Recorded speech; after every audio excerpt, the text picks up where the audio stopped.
Welcome to play day 3 of the Canada Division. Today, Nordic versus Livid. Happy Friday, everyone. Very excited about the matches that we have ahead today. I'm Jackie Jing, and I'm with Kix and Intero. And gentlemen, how are we feeling about these lower bracket matchups today? Honestly, I feel pretty good. This will be an interesting matchup between Livid and Nordic, two teams that we still, like most of the teams in the Canada Division, we don't exactly have the greatest visibility on, but both of these teams showed that they could keep pace with Altiara as well as Mirage, so this should be an exciting decider between them. Yeah, I'm certainly looking forward to this match. We saw a distinct disparity in gameplay, like in terms of what teams are doing between the Mirage Nordic match and the Altiara Livid match, and so we're going to now analyze how they will act around each other now that they're coinciding. Oh my gosh, by the way, Intero, love the glasses. Thank you. How many grandpa glasses do you have? I'm sorry. I don't know how many grandpa glasses I have. How many cutting edge fashionable pairs of glasses do I own, you mean? The answer yes, how is many? 7. More Wow.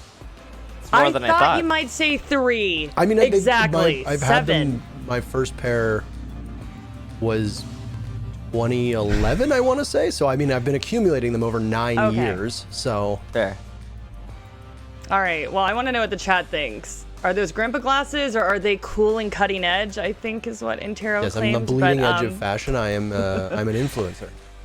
Oh Lord. Okay. Well, really fast. We have a quick word from our sponsors.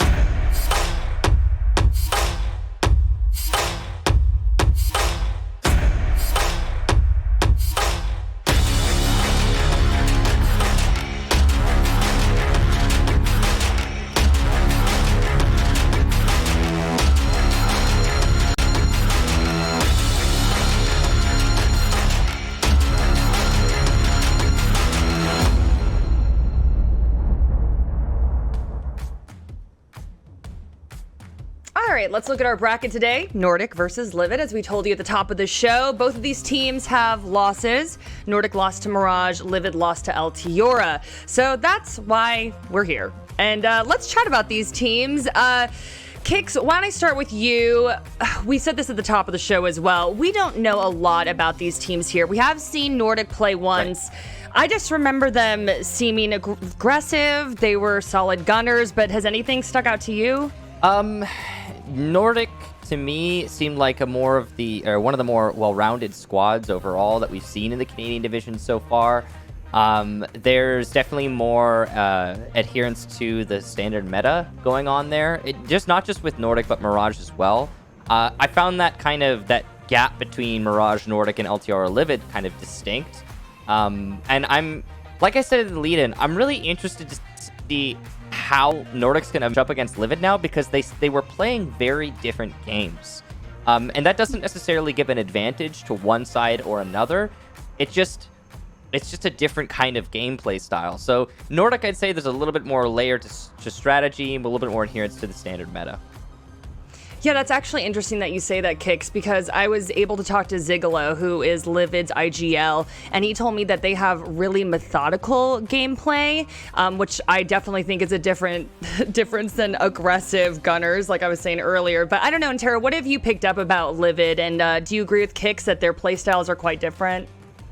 I mean, when you look at both of these teams and how they're going to match up, I think we can kind of throw expectations out the window, as we did with our first 2 matches. You know, in that Mirage Nordic game, we went in saying Mirage on paper should be the favorite. I think if you look at the score line, that you can have a pretty good example of that. The same thing with the Altiara Livid game. Livid obviously have, oh my, what a howdy gamers. I'm sorry, all right, I'm distracted. That's wonderful. Yeah. Howdy gamers. That makes me think of that one song that I can't remember the name of. Oh my goodness. If you... That's Zigolo. That's the in-game leader. I mean, now he's eating chips. I mean, he looks ready to go, y'all. I want some chips. Yeah, chips sounds great right now, chips? actually.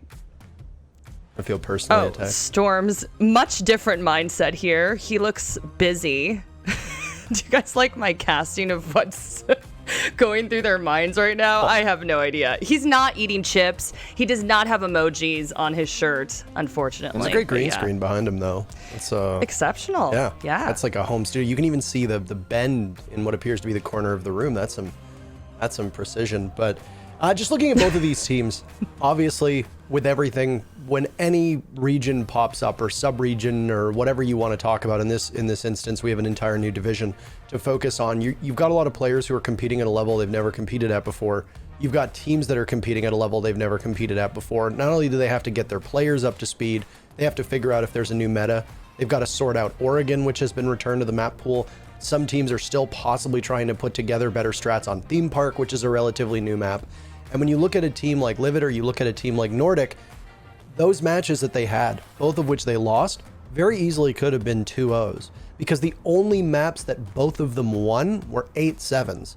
It's literally a coin toss on one round, and it ends up being a 2-0 instead. So while both of them obviously brought some heat to Mirage and Altiora, I think that they both have still a lot to learn, and I hope that they take the opportunity in today's matchup to hone some of the things that we saw in the last two playdays.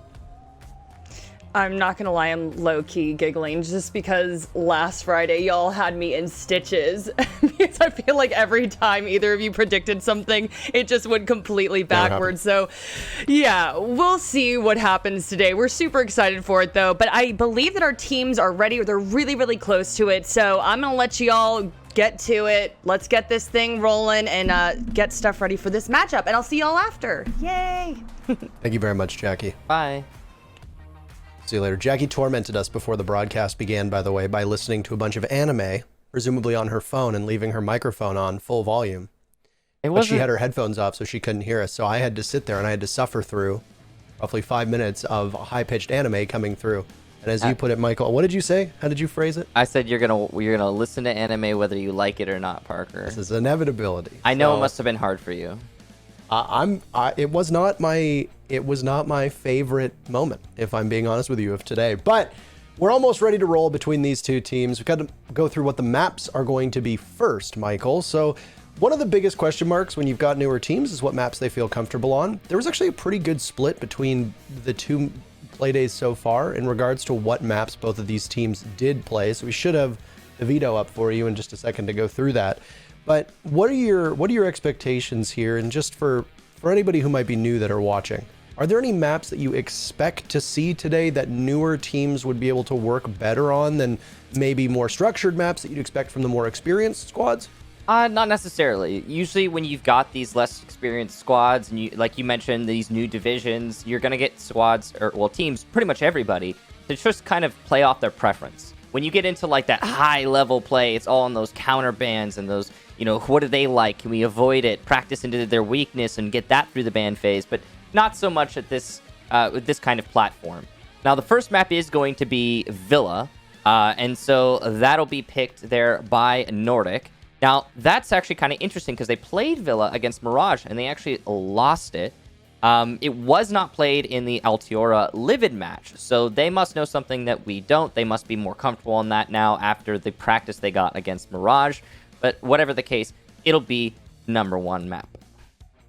Waiting on number two, and there it is. It's Consulate. Neither of these teams have played Consulate yet so far. And like I said, the only map that got played in both of these series was Oregon, a map that obviously is going to be a bit less predictable, and we're slowly starting to see the same things happening on teams, which is where that meta gets formed. And with Echo being banned, the operator bans on defense have a greater deal of variety, and with that you can completely change up the way that we see teams decide to attack and defend Oregon. And in fact, one of the things that we've seen in the US division quite a lot on Oregon is when defending downstairs or even upstairs on the double dorms bomb site, is clash being actually quite a frequent occurrence. So with that said, we came down to Coastline versus Oregon, and it's Oregon on the docket. Now, both of these teams played it. If you remember, Michael, the scoreline for Nordik was a squeaker, 8-7 over Mirage. For Livid, it wasn't the greatest result. They lost to Altiora 4-7. Yeah, it was a tough one for Livid, that's for sure, and Nordik, their only real ray of sunshine. So I'd say for Nordik, that's a solid win there for the Decider map, but of course, we don't necessarily know we're going to get to that decider map. It's not a foregone conclusion. This could easily be 2-0, as we haven't seen these teams play against each other yet. We don't really know how they stack up against each other. But we've got our band phase done. Villa, Consulate, Oregon. Maps are locked in, and we'll actually get to the match in hopefully a few minutes. Just a moment or two, hopefully, yeah. When you look at a map like Villa, let's start with it since where we're going to go first. I think that Consulate is probably more interesting to discuss because there's a lot more up in the air and a lot more hypotheticals we can dive into, given that there's no footage from either of these teams on it. But when you look at Villa as a map, how much of an advantage does Livid have knowing that Nordik has already played here? Is it a huge advantage? Is it negligible? What do you think? Where do you think it lands? Like I talked about, I mean, there's certainly something that you can extract from those VODs, right? And there's knowledge there, there's data there, there's information that you could apply to your gameplay for future matches. But this is kind of the Wild West, and that implies two different things. It implies, first of all, you're not always going to have an analyst to actually go over those matches and to find out what those weaknesses are.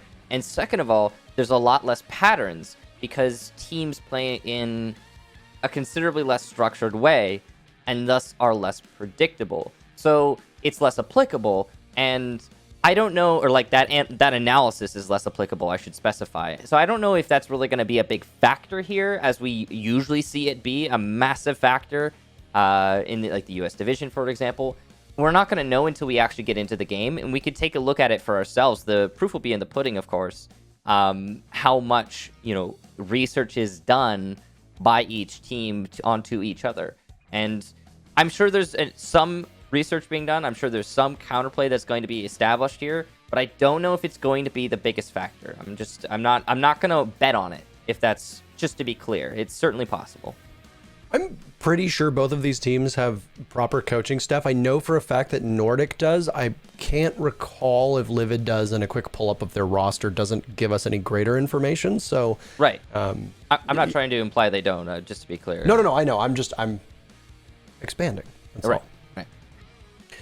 So, I mean, for these teams, given that it's stage one, or rather the first part, this is technically it's season one, stage one, if I remember correctly. What's on the line here in this matchup is really is bragging rights and a prize pool, because there is no relegation that these teams have to worry about. So their spot is safe. The players on the team's spots might not be safe if you don't show up. But your spot as a team / organization is totally safe. And honestly, it's a nice bit of a buffer zone. This part of the stage goes till the 24th of July. It's for the team that finishes first in Canada Division will have an opportunity to compete for a spot at the major against some of the US Division teams, as you know, the ones that finish 4th through 6th. But the team that finishes last, which will happen in stage one, the loser of this matchup finishes dead last of the 4 teams, well, they're going to have some time to go back and just try to develop, I guess, better strategies to try and contend with the other 3 teams, of which they weren't able to properly match up against. So hopefully we'll be ready to start the game in just a moment or two. Villa is obviously our first map, but let's turn our sights to Consulate, Michael, because this is a map that plays out wildly differently by region. And when you've got 2 teams that are still relatively new, that have never played it before, how much prep work and insight do you need as a coach or even players to ensure that you're best prepared to go up against whatever your opponent may toss at you? Well, if I were a coaching staff on one of these teams, the first thing I'd be saying when going into a map like Consulate is, hey guys, you just got to be comfortable on the map for yourself. You got to play around you. We'd want to know basics, like on what is their preferred attack method. What is our opponent's preferred attack method? Are they going for yellow take more often than not, and admin take more often than not on the top floor? Where are they best attacking? Of course, go through those basics, but they're again, I would say they're less applicable than you would expect, and in this setting. And more important on a map like Consulate is especially your personal confidence. You see how I get confused there.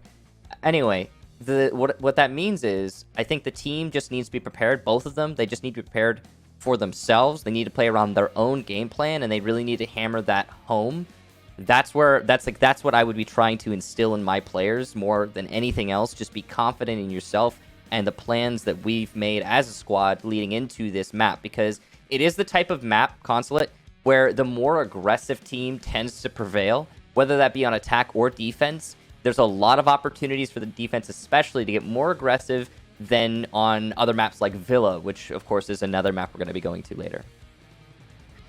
Or sooner, actually. Sooner, hopefully soon. I'm not entirely sure why we are still waiting, but when we have an update for you, we will be happy to provide it. We are hopefully just a few seconds out. Not sure what the delay is. Oh. So what did you say? Did you not hear? So we just found out that one of the teams is having issues getting everything in order to actually play the game in the way that we, of course, require. So once we get everybody sorted out, we will be able to actually get into the game. So I guess there's a little bit more of a conversation to be had here. So we talked about... What do you want to talk about, buddy? Well, we talked about Villa. We talked about Consulate. Last map's Oregon. We could discuss that. Great state, by the way. Yeah. You know what it is? I lived in Oregon for a few years. Ducks fly, beavers the other thing. And it was... That's a reference for the people that don't get it, to the college teams, by the way. He's not just randomly picking two strange choices of animals. Yeah, I mean, you can't go wrong with the Ducks colors. I'm actually kind of wearing them right now. I also happen to be a fan of the A's. So you do have a Ducks shirt, actually. I do have an Oregon Ducks shirt, yes. Yeah, I've seen you wear it. It is in miserable shape. I've worn it too much, Parker. Too much. It's past its lifespan. It certainly has. I actually don't wear it a lot anymore. It stopped being a shirt. Like, I don't know what it is. Like, the fibers are so, like, destroyed that it doesn't insulate at all. It's like I'm not wearing anything when I wear it now. So I just don't wear it anymore. You've washed it too much. You've destroyed the integrity of the fibers. Yeah, it's crying shame. It was a nice shirt. I really liked it. But Oregon, if only they still sold them. Well, you know what? Maybe I will buy a new one, Parker, now that we're talking about it. I hadn't really thought about it, to be honest. I could use some more t-shirts at this current time. So you can see on your screen, the teams, they're just, chilling out, getting ready, being prepared, and all that fun stuff while they all wait. The emoji has gone. It's lost to the ages, I guess. He doesn't want them. He doesn't want to advertise. I guess it's gone. Advertise the emoji? Yeah, he's too busy strategizing. Look at on the right side of your screen. This is some teamwork that's being done right now. The animation as well. The just concentration, focus, the intensity, the raw physical prowess. They have glasses too, Parker. I need glasses. 3 of the 4 of us are currently wearing glasses. I know Jackie Jing has glasses. I've seen her in them before. You are the lone man out here. I do need them though. I mean, I just haven't had time to visit an optometrist to figure out exactly which. Find out, show of hands on production, how many of them wear glasses. I wonder. I mean, you are heavily outnumbered. You are outmanned and outgunned right now. That's true. I mean, we're all in the same thing here, with the games. I wonder if there's a reason or correlation. The screens. That's what did it for me. My eyesight died. I'm not sure. It was the bright screens and the dark rooms. Yeah. Just don't get those I don't know, don't get those yellow lensed glasses or whatever they are, those gamer goggles. I actually got a pair of those and then I refunded them immediately. That's the correct move. You know what would have been the better move? Not even buying them in the first place. I wanted to see. If you want to see Michael, you got to get a pair of normal glasses. And I know that you want to see the matches as well, but we're unfortunately delayed a bit before we're going to get into them. So we're going to go to a quick break, but then we'll be back. And hopefully by then, both of these teams will be ready to quarrel for our very first match of the day.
Thank you so much, everybody, for your patience. It's greatly appreciated. We were talking about a variety of things before cutting to the break. Not just this match, but also eyewear, the state sports of Oregon, Michael owning t-shirts. It was a great discussion. You obviously missed out on very much, but I'm being told that we should be just seconds away from getting Villa, map number 1 between both Nordik and Livid, underway. And what are your preliminary thoughts, Michael? If I forced you to make a prediction, what would you say?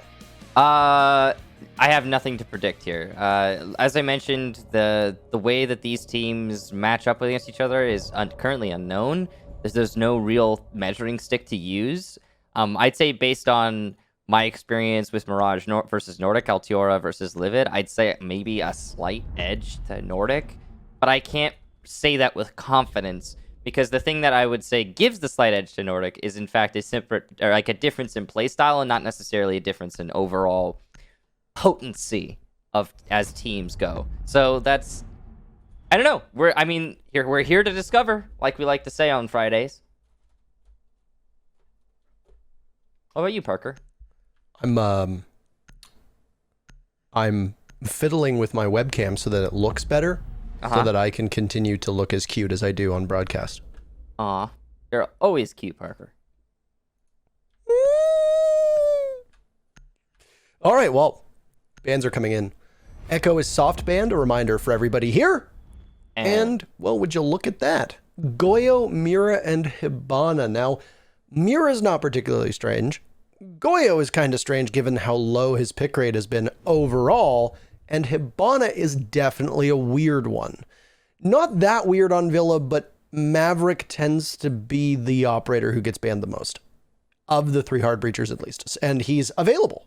And, you know, banning Thatcher means that Maverick is going to be in play every single round. Yay, Maverick! Yay! And no one else. Not a Thermite being brought here. Interesting. Maybe a 6-pick, but I doubt it. You've got a good amount of soft destruction. You got 2 sets of nades. And you've got your Ash. No stuns, so the gunfights are going to be straight up, but at least you got the G8 to help you in that. Flank watch established with the Nomad. Solid attacker lineup. I like it. On the defense, we've got both the SAS operators, so no problem with the rotations, anti-drone play. The Mute Mozzie combo is making a resurgence. I like that. It's interesting. It'll make the information gathering for Nordik that much more difficult. Smart stuff. And they've also got the double anti-throwable, anti-nades sort of combo going on. The Jaeger will mine the disruption, if you want to call it that. This is a solid lineup from both sides. We don't normally talk about lineups, but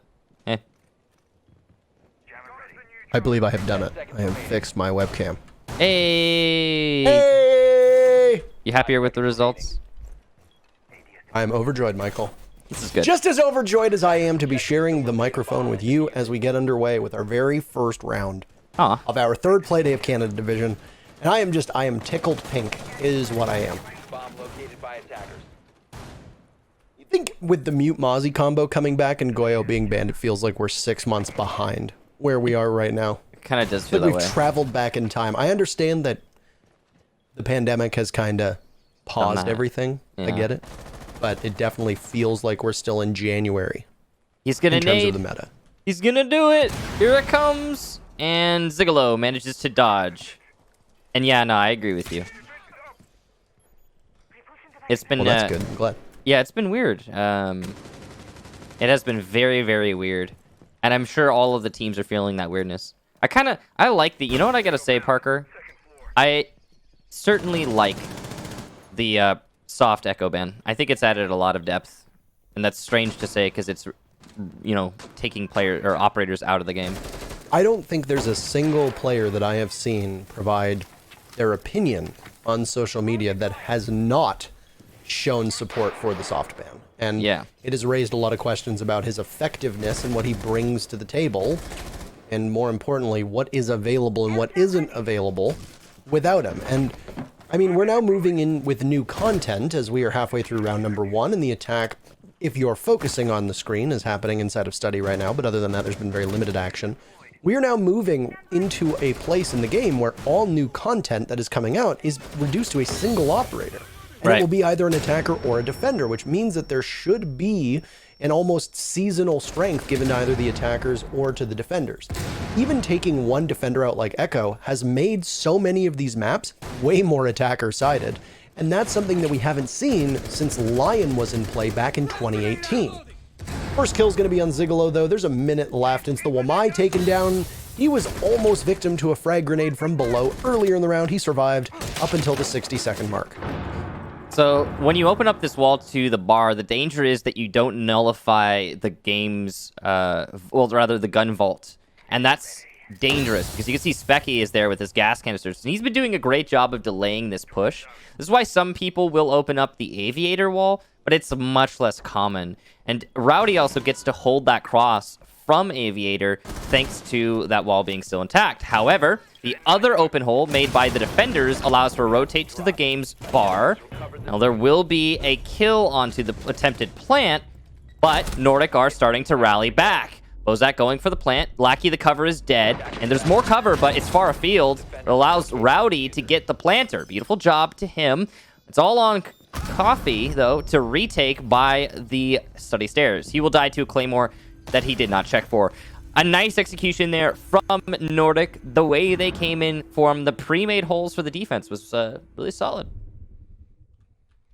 Took Nordik about 90 seconds before they were able to figure out where they wanted to push from after they were unable to get Zigolo off of his spot at the top of main stairs, and after they weren't able to do anything with 90 and realized that their best course of action was to just take study.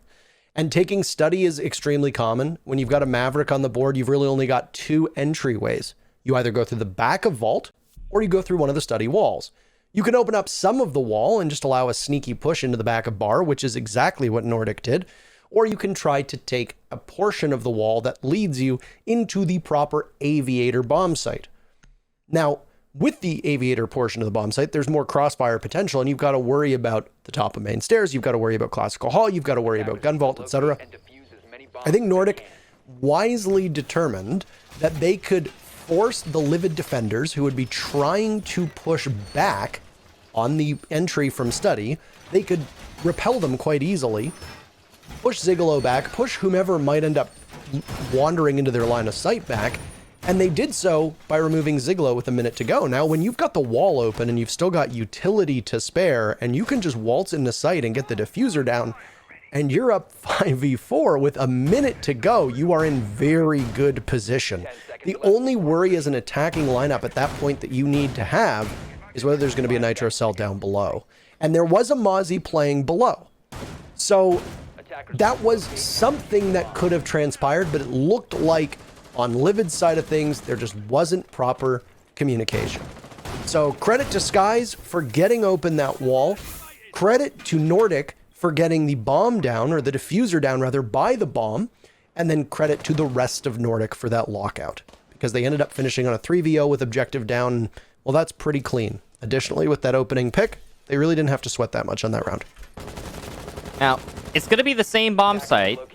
And once again, Livid will open up that hole by the game's bar, which gives another access point to the attack for free when they inevitably take control of the top of main. So this is very dangerous for Livid. It didn't work out for them very well in the last round. There's nobody top main, so those stuns are going to clear ADS at least, those two that were thrown further into the hallway. And the nade from below will push any potential players off of the corner. There was no one there, though.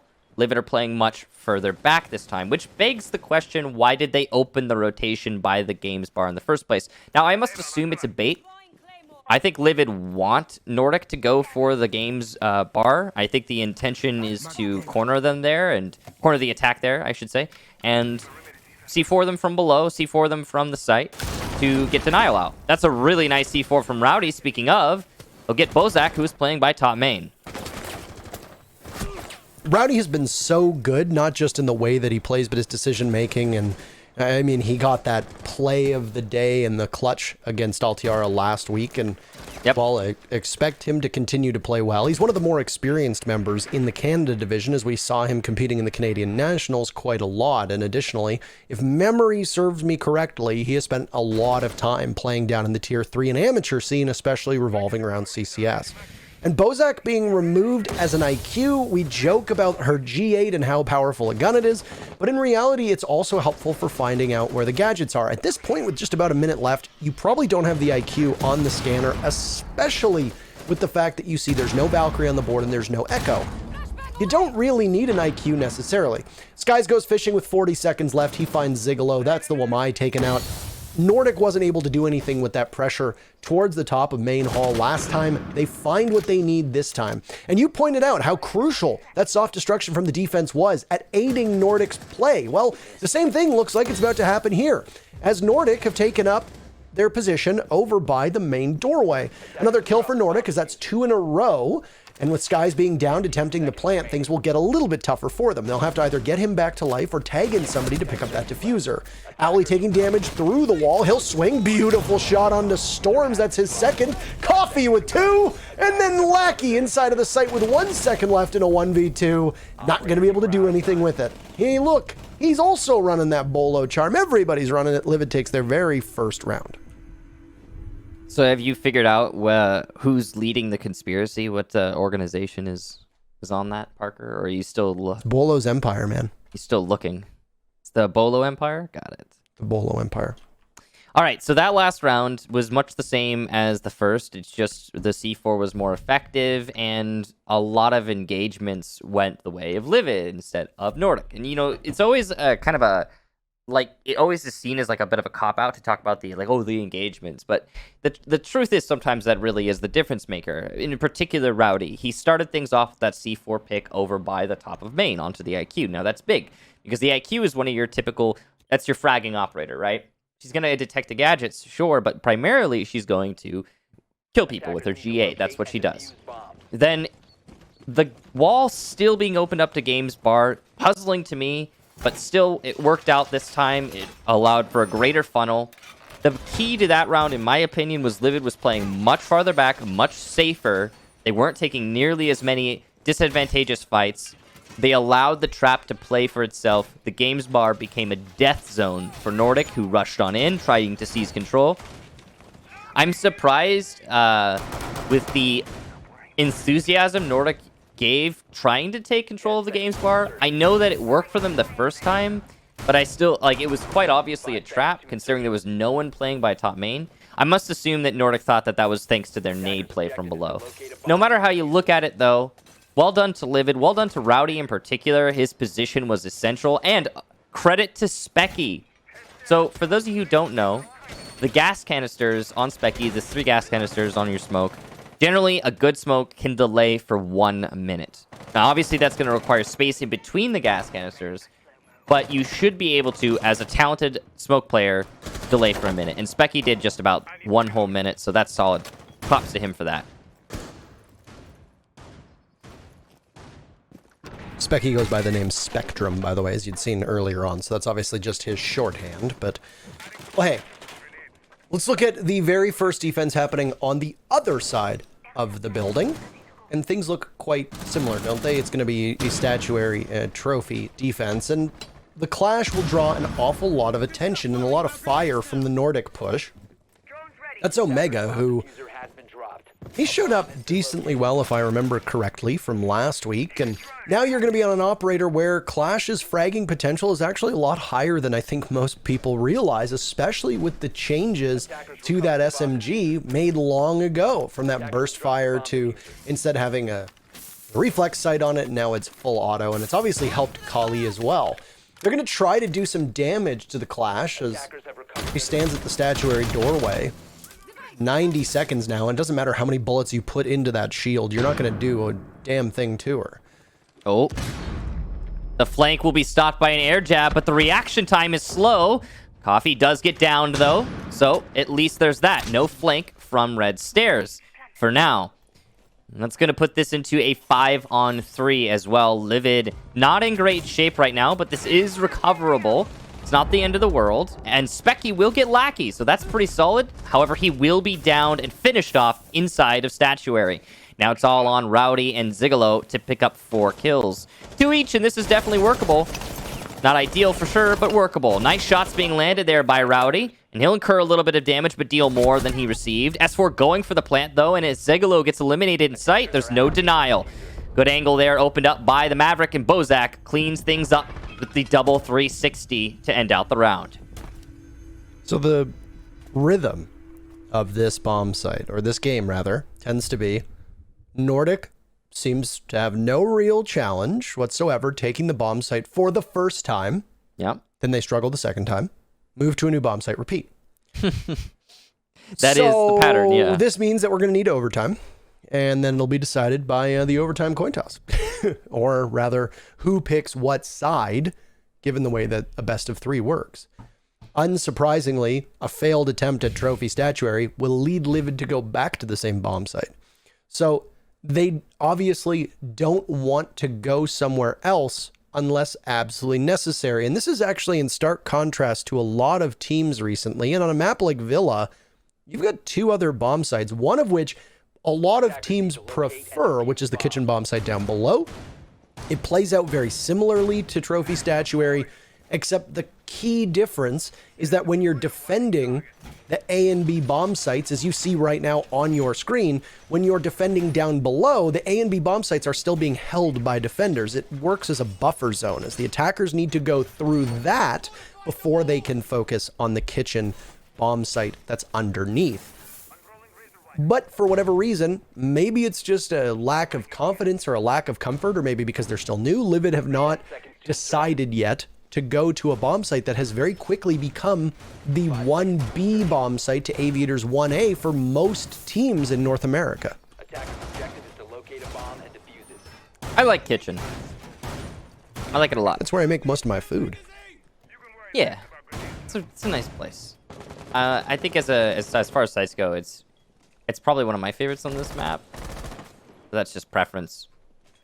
Now, if you're looking at like actual stats for Villa, we don't really have a lot to say about the Canadian division because so few matches are played.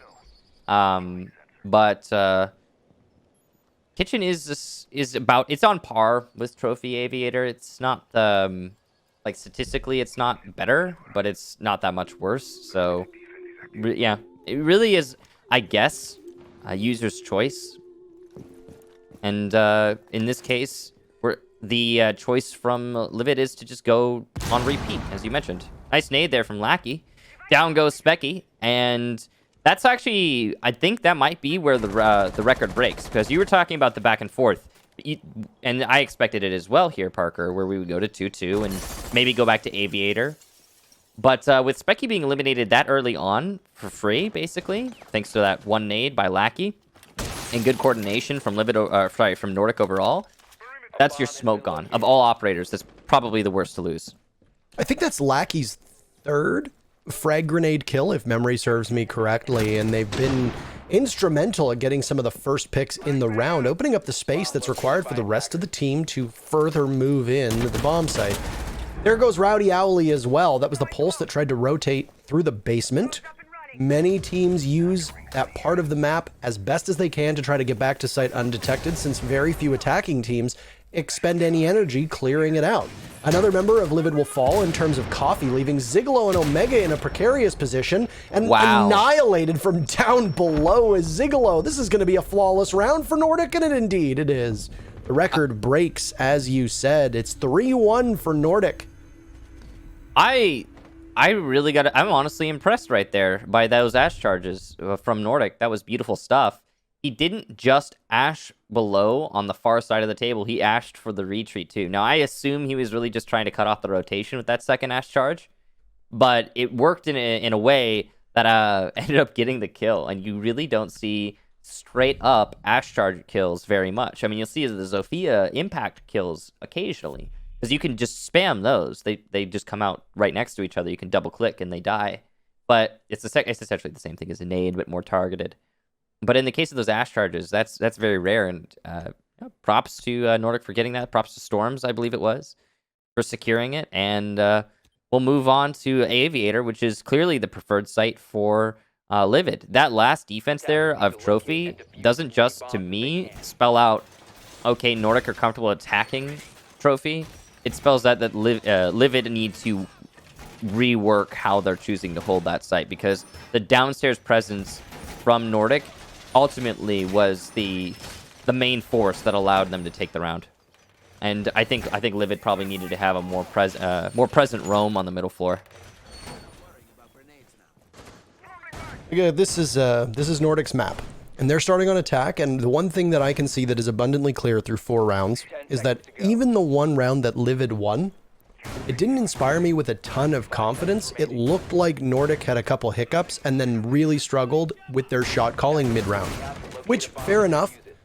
But the overall strategy from both of the teams looked decently solid on both sides. It's just that when a couple things break mid-round and you then get into who's calling what, it looked like, from my perspective, that Livid just called a better round that time. Now, obviously, that's our speculation. We are not in the server that they are in. We can't hear their team comms. We have no idea what's going on. Maybe they just stuck to the plan and there wasn't any deviations or, audibles that were called.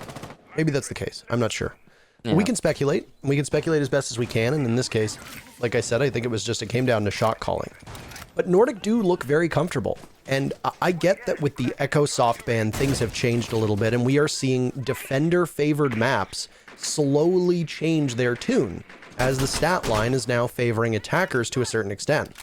But this is Villa. This is historically one of the most defender-favored maps ever in competitive play.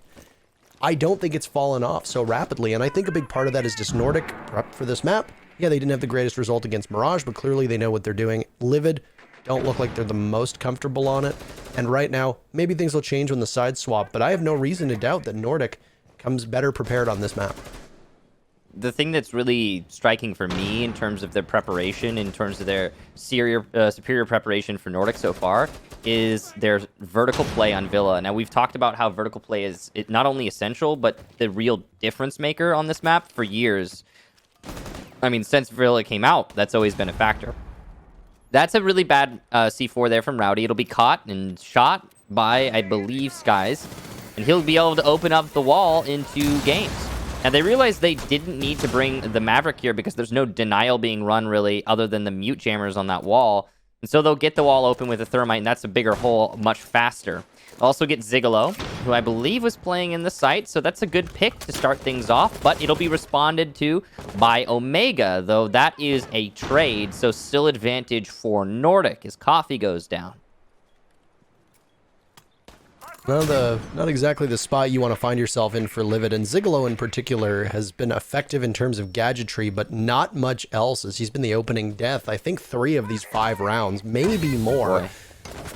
I can't remember exactly if it's 4, but at least 3 that come to mind.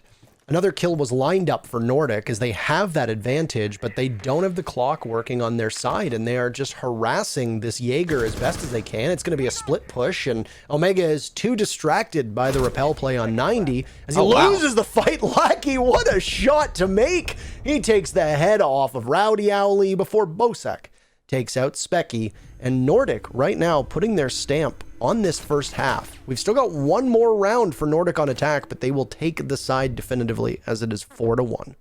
Bozak with another double 360 to end out the round. So a couple things there.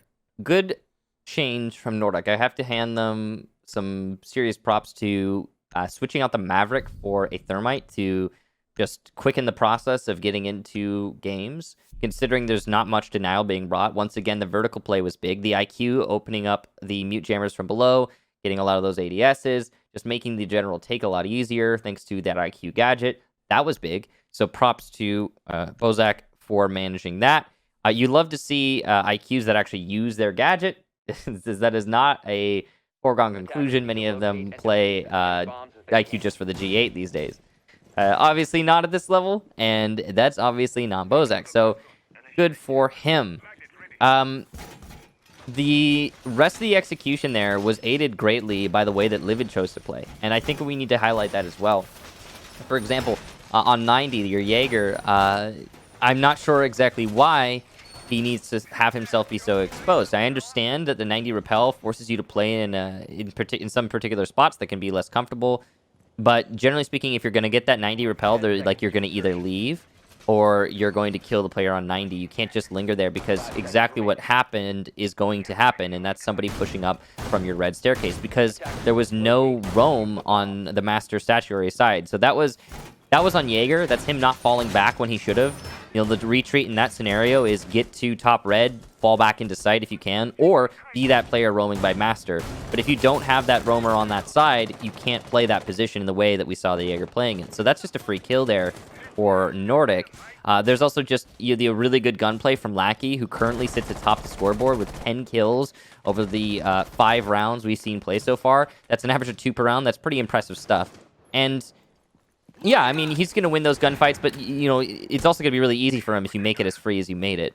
That's, of course, not the only reason why that was a run round there for Nordik. There were missed C4s from Livid. There's a lot of other layers, but, you know, it's just like one particular thing I'd say that Livid needs to improve for future matches.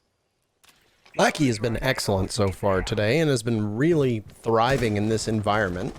He's been doing well on his own, and it was something that you and I talked about specifically with NJR from Disrupt just last week, in how he's able to make his own space. Now, the 2 players for Nordics that you're going to be looking at getting most of these kills so far have done an admirable job. 15 kills between both Storms and Lackey. They're going to be the entry fraggers. They're going to have the least valuable utility out of this roster, at least with the way that Nordics played so far.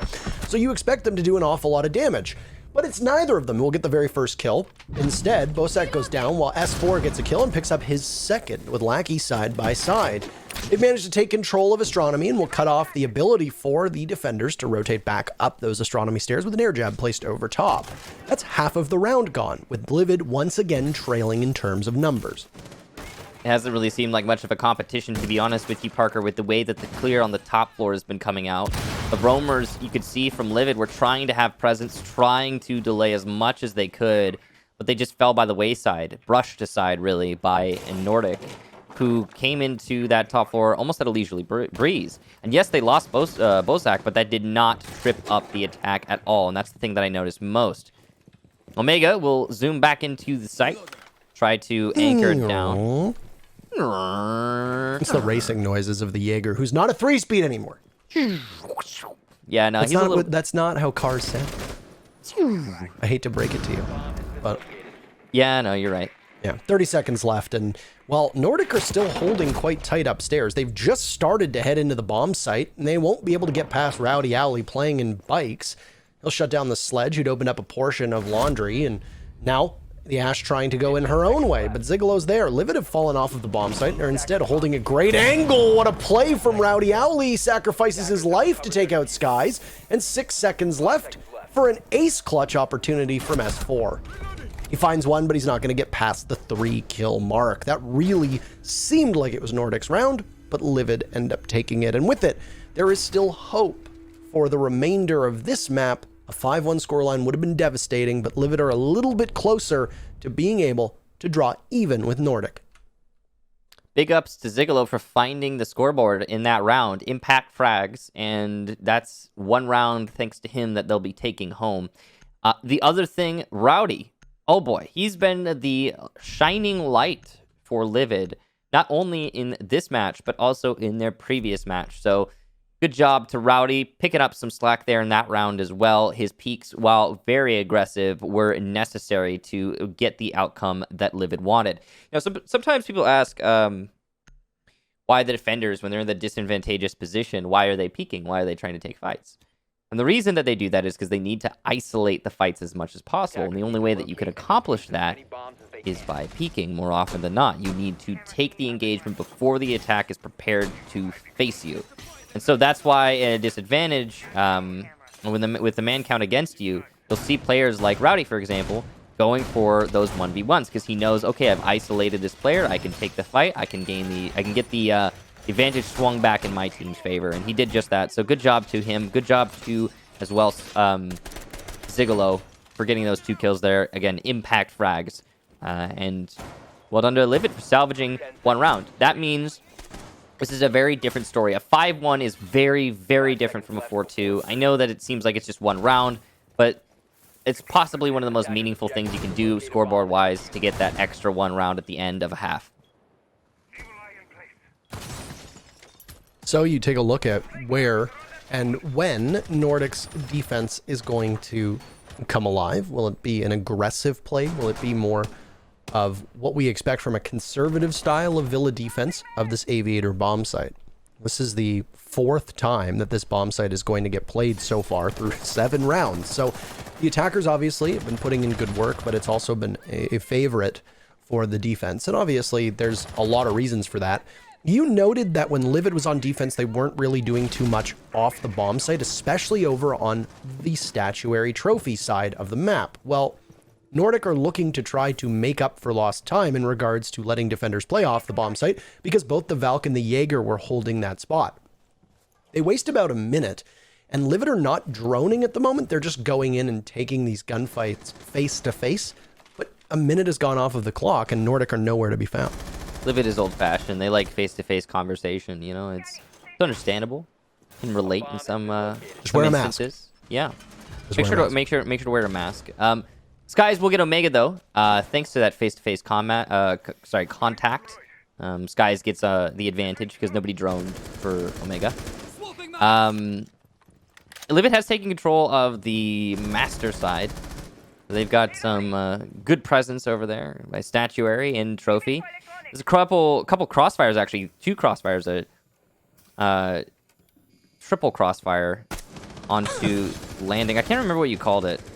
I think we were calling it a tri-fire. I don't know. I made up a joke. Tri-fire. I made up a joke about it, but I'm trying to remember. I'm just trying to remember. You got the tri-fire going on the over here. trifecta was when they did all 3 bomb sites on defense. Remember? Yeah, I remember that. Anyway, I remember that one clearly because that one actually makes sense. We needed don't a let me name distract for it. you Yeah, so from the analysis. you've got this 3-way crossfire going on here, the tri-fire, if you will, from Nordic, and you can see it's really putting Livid in a bad spot. They're halted quite considerably on this hallway.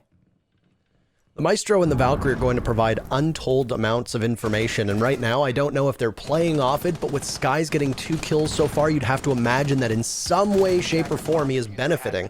Specky goes down to Lackey playing on the top of red stairs, and the Maestro can have the cross if any member of Livid decides to peek out from this angle. They tried to take out the deployable shield in front of the Maestro, but Livid wasn't able to do just that. Any pressure from the back from S4 will be met with quite aggressive plays from Bozak, as it doesn't look like anybody from Nordic is actually in the bomb site. A 3rd kill from the Valkyrie of Skies, and the IQ has not been able to do all that much to find the gadgets or utility.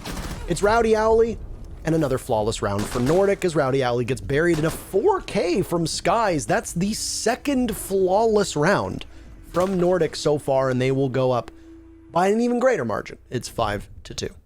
Love these pre-fires here from Nordic. We've been seeing a lot of those from both squads, to be honest, and pre-fire in Siege is an undervalued piece of mechanical talent.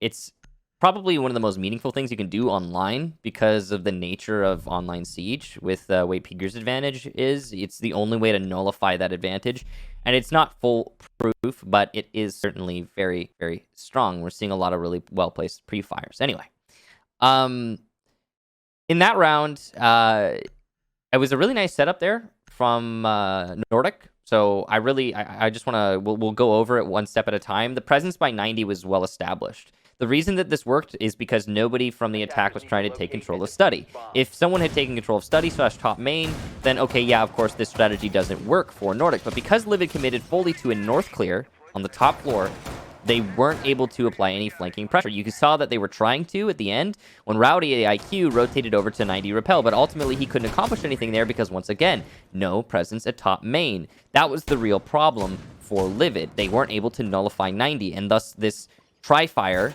was easily established for Nordic, easily held between the red stairs landing and 90. I like the way that Nordic pinched on that push that came from Livid. I also will scream to the heavens that it's easily dealt with, but Livid just didn't bring the right positioning. And of course, you know, there's going to be an adjustment from Nordic. I'm 100% sure that Nordic is going to account for a top of main / study rotation from Livid. But when you find yourself faced with a three-way crossfire and you don't have the, like, you're not able to deal with that crossfire, the call is to go somewhere else, try something different. And that never happened from Livid. Nordik took the round off of it.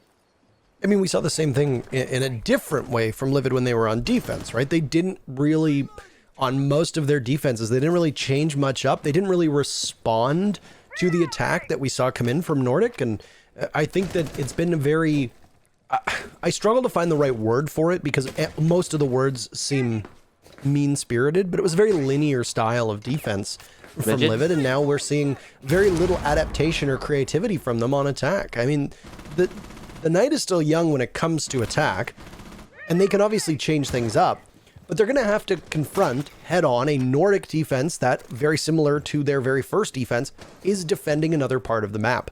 Nordik, when they were playing on Aviator just the previous round, they had presence over in Trophy Statuary. Now they're defending Trophy Statuary, and would you look at that, they are going to very aggressively, and with great malice, I'm sure, try to hold over towards Aviator. But hey, there's something kind of nice. And another one answered back, but then everybody's falling down, and it was the very first kill coming in for Livid. They'd only gotten one opening duel up until this point, but they are cleaning up right now and find themselves within the span of 15 seconds, going from a 5v5 to a 4v1. Skies had gotten a 4K in the previous round, but now he's going to have to go hunting for more and won't find anything other than an early death. He drops down and he gets punished by Omega sitting on drone. Top 10 jump scares, why don't you? Livid takes their very first attack. An awkward round there, and I talked about how Rowdy was the ray of sunshine for Livid, and I think that's well represented in that last round as he entered with that GA and really tore the defensive roam asunder. You love to see it. Big performances from Rowdy, and he opened up the floodgates for the rest of his team to rush on in and secure control, power advantage, and the round. So there you go. First attack for Limit, and it looked really solid. Now, it really is a very simple round. There's not a lot to talk about. There was the Rowdy cleared on the roam. There was the quick action from the rest of his team to secure that advantage. And then the round's over, basically. You saw that Nordik tried to make some responsive plays. They tried to regain some semblance of control by rotating. They wanted to go and get an aggressive pick and then fall back and then recontrol the site. It would have been the smoke to hold off with the gas canisters while Storms went for that roam flank kind of picking maneuver. But that didn't work out in the end because the Ash was downstairs. And that's it. That's the round. It looks like it's going to be a repeat from Nordik. It looks like they're going to try the same thing one more time. When you see this kind of stuff happen, it's one of two things usually. It's either the defensive squad, they're like, we're not confident doing anything else. We don't want to adjust our strategy. This is just what we know we want to do. Or it's we know what we did wrong, and we can correct it with another attempt. So I'm guessing in this case it's the latter because that was a landslide of a round. Yeah, things fell apart on the offsite play, that's for sure. And I think there was a confidence that came in from Livid, and it was met with an instinctive let's try to refrag as best as we can by Nordik. And it's one of those things where it's just you make a couple mistakes and then your opponents capitalize on it effortlessly. And when that very first pick comes in for Owly playing by the study door, and then somebody from Nordik tries to avenge their teammate and Owly is still there holding pat, well, you very quickly go from what could have been an advantage to a sizable disadvantage.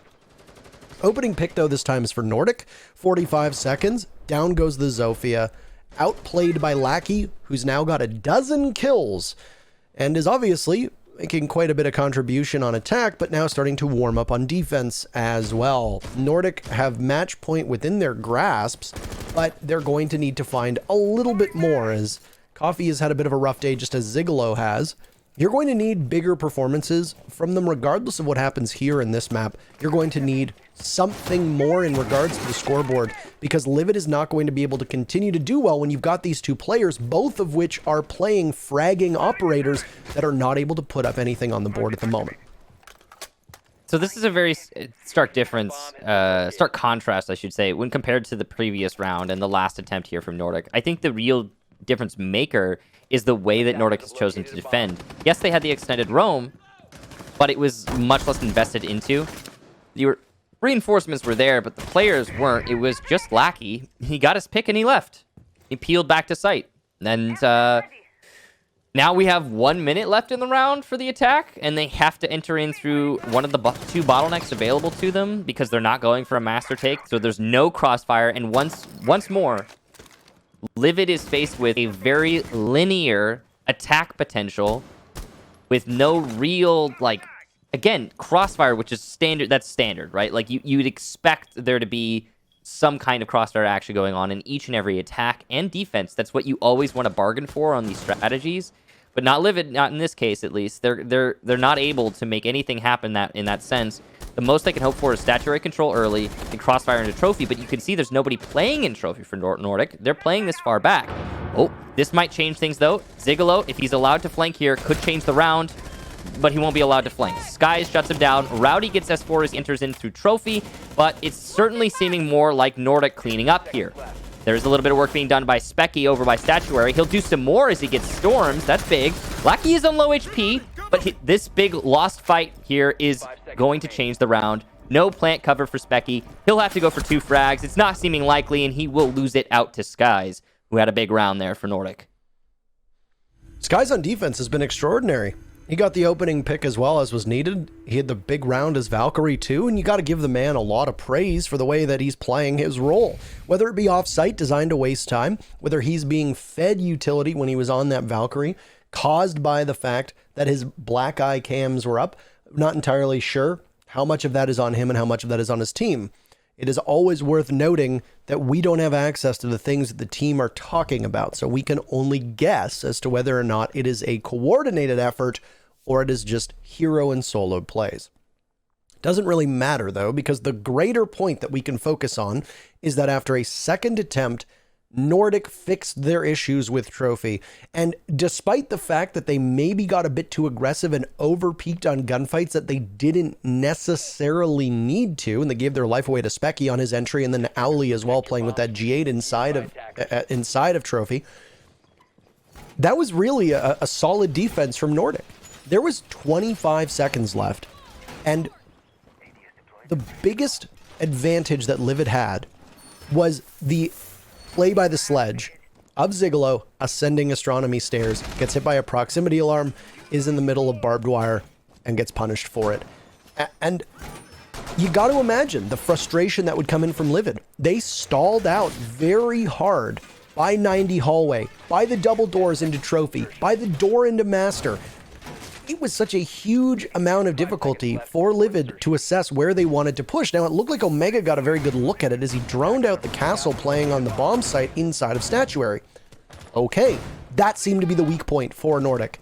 The problem was that some of that master wall was opened up and you had the alibi playing back inside of the closet. So that alone would have caused some problems if you'd barreled on in without greater information. And I can sense the frustration on Livid with that round. I'm sure they are not happy with how Villa has gone so far. And from what we're seeing so far, Nordic was the team that was much better prepared to come here. And it is almost a certainty at this point that they will manage to take the map as well. Now, it is, if I recall correctly, Nordic's map pick.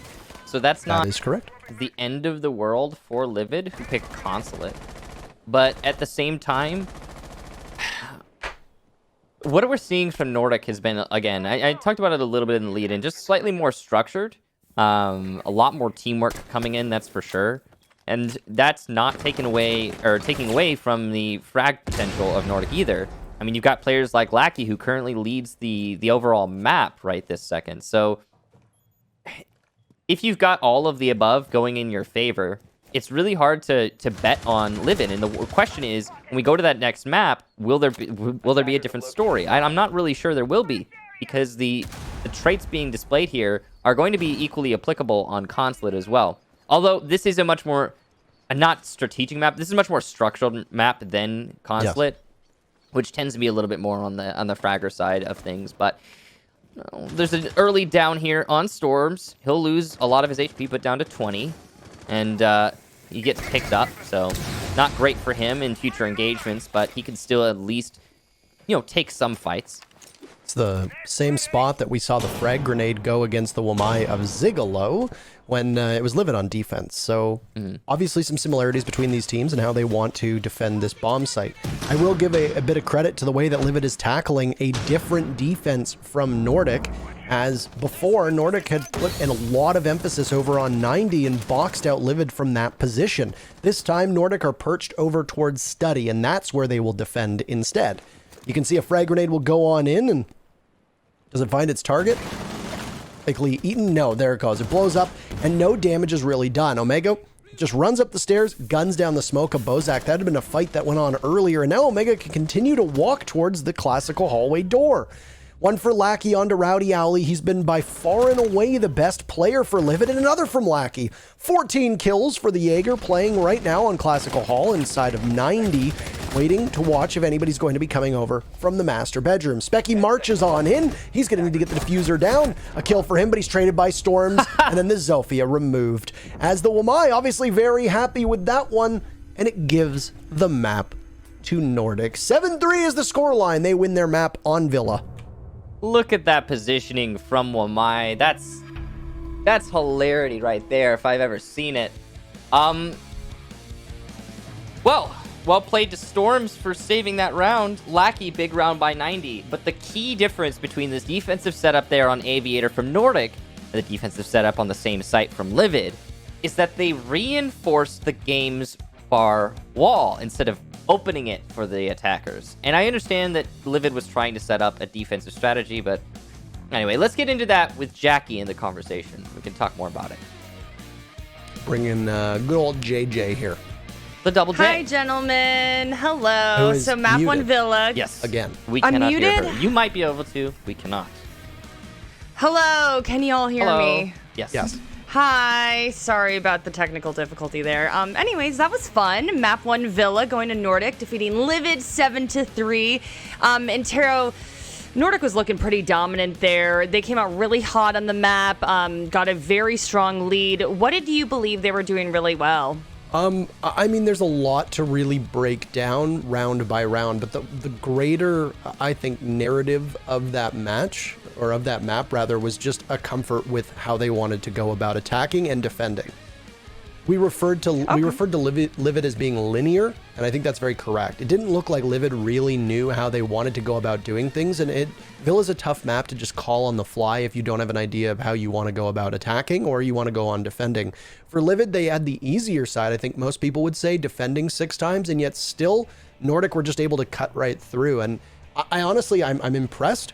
Nordik looked like they were calling well on the fly. That speaks to a very experienced team, but also we didn't really see too many changes from Livid on D. They kind of stuck to the same thing. Sometimes it worked, sometimes it didn't, and it was very clear that they were reliant on taking 1v1s and winning those in order to set a proper win condition for the rest of the round.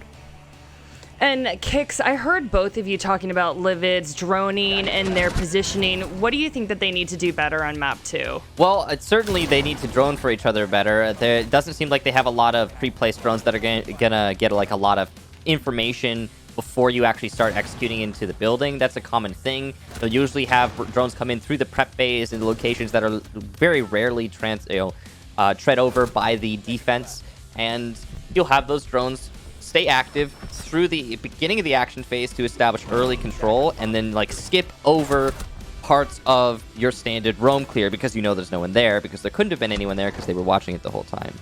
We didn't see a lot of that from Livid. Their attacks were very slow, certainly on that front.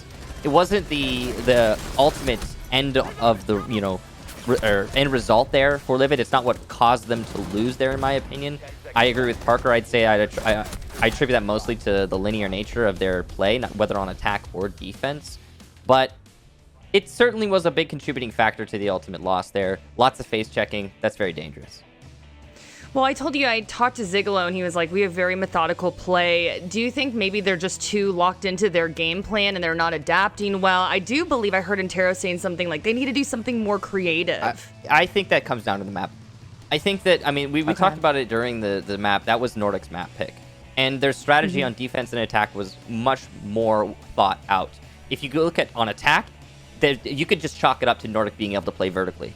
They had amazing vertical play from below to above, on attack. And then on defense, Nordik made all of the right decisions with their setup that Livid then struggled with, whereas Livid were making choices to their setup that gave opportunities to Nordik. So it's just Nordic's map.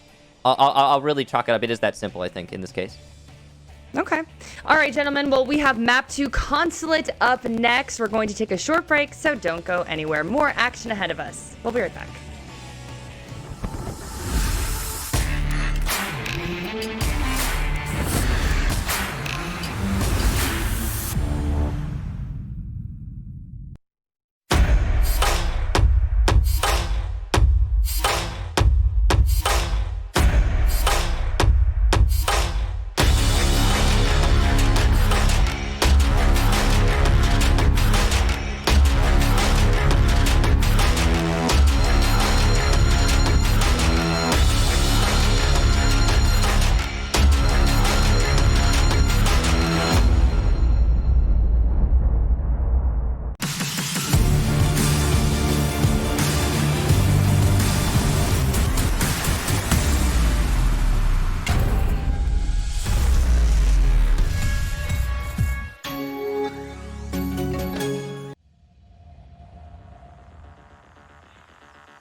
All right, well, our map 1 between Nordik and Livid was pretty quick, so let's see what happens with map 2. I'm Intero, this is Kickstar. Thanks so much for joining us for our third play day here of Canada Division.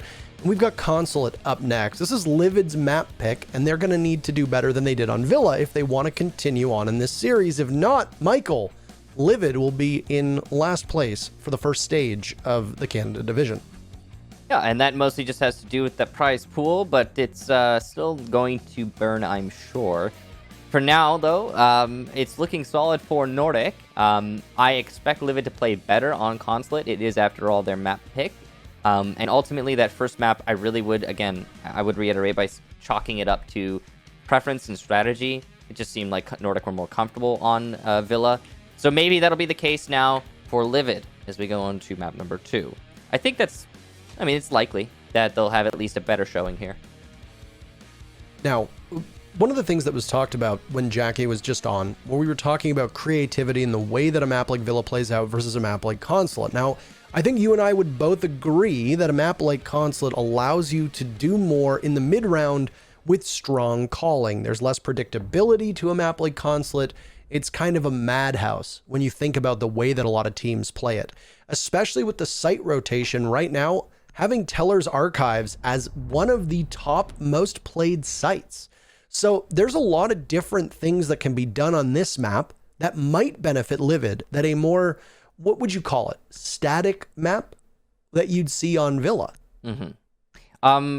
Structured, some might you could say Regimented. strategic, but yeah, this is definitely more loose, especially that's based on the operator bans too. If, for example, Nomad gets banned, which in this case she isn't, then it's a way easier to be outside the building and play outside the building as a defender, and that is a common thing that you will see on Consulate. Valkyrie is also going to aid those runouts, and that's why she's banned here more often than not. She'll be the first defensive ban in this case. And with Echo being a defender ban in a soft sense, you got a lot of options here. You really can't go wrong with. It will be Mira in this case, but I mean, you don't have to ban Mira, to be honest. This is one of her worst maps, in my opinion, and I mean, they'll get rid of her anyway, just to avoid the problem and just not have to stress it, I guess. Now, yes, this is a very much a less structured map, a less layered map, as you would say, Parker. That might aid Livid. I think so. I think this is going to be a map that really boils down in many ways to just which team is capable of landing their shots. And I know that that's very basic, and we don't get paid to give that kind of bare bones analysis. But when you look at maps that have had this role before, we used to call the old Oregon map the map where good teams go to die. Then we called Border the freak show map, and now I think we can call Consulate the madhouse, because it's just, I have been the most fascinated by this map and the way it plays over the last couple months, because there's so much variety that you can bring. Number one, Mute Mozzie, Vigil, Castle, still very strong on this map, even if Mozzie doesn't have access to that super shorty. Mira, an incredibly powerful operator, as you noted during the ban phase, not really that strong here, and oftentimes doesn't even get banned and then doesn't get played. Echo being removed means that there's going to be some jostling for defense as to who takes that anchor role. Is it going to be a Kaid, a Maestro? What ends up happening with that soft ban? Because a lot of teams like to ban Echo and Valkyrie. Sometimes we'll see a Kaid ban, sometimes a Maestro ban, once again, omitting a Mira ban. Echo's removed. So for the defenders, they can ban really whatever they want. And in fact, a Mira and Valk ban here is pretty normal for a map like Consulate. So there's a lot of things that are up in the air, and there is no real routine. The only thing that I would say that is routine about this map is the way that teams take the garage bomb site downstairs when they're trying to open up the garage panels. Everything else is totally up in the air and really can be called on the fly. That's part of what I think a lot of people like about watching a map like Consulate. A lot of adjustability, certainly.